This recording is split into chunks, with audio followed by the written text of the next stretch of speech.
Her mouth was bone dry. The gag didn't help things. The inside of her throat felt like it was caked with a grimy layer of dust. Something was tied around her eyes, making it impossible to see. Not a situation she was used to being in, not even on a new moon night. Stephanie didn't panic easily, so she took a deep breath and then another, until she felt her heart rate even out. Soon after the wolf had grabbed her, he'd surprised her with a hard blow to the face, rendering her unconscious.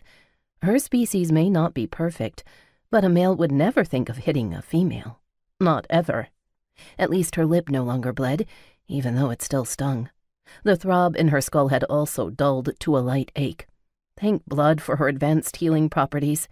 Being a vampire had its serious advantages.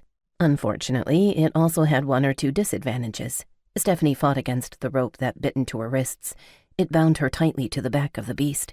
No matter how hard she squirmed and pulled, she couldn't free herself. The sinewy twine was silver-infused. There would be no give.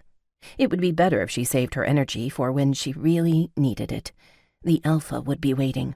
The reason behind her abduction made no sense. This had to be a mistake. The constant motion on the beast's back was starting to make her feel dizzy. It loped, keeping up the same rhythm with broad strides that took her further and further away from potential rescue. Light, agile. She knew it wouldn't leave much of a trail. She'd awoken earlier to the sounds of splashing water. The beast bounded along the shallow edge of Sweetwater River for what felt like an eternity. Any traces of its scent would be swept away. The shifters were known for their ability to disappear.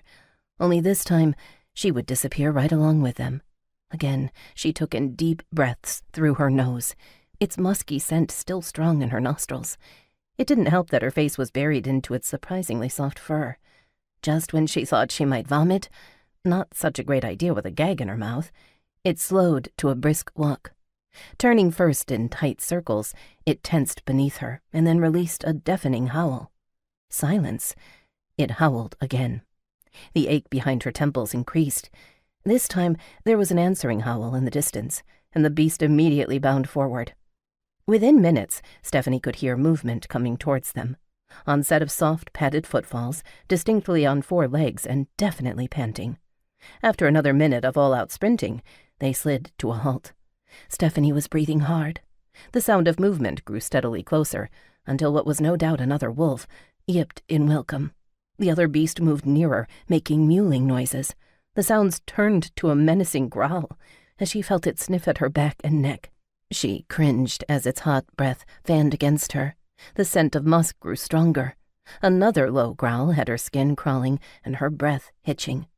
If it decided to attack her now, she was helpless, and although she would most likely eventually heal from her wounds, the pain would be excruciating.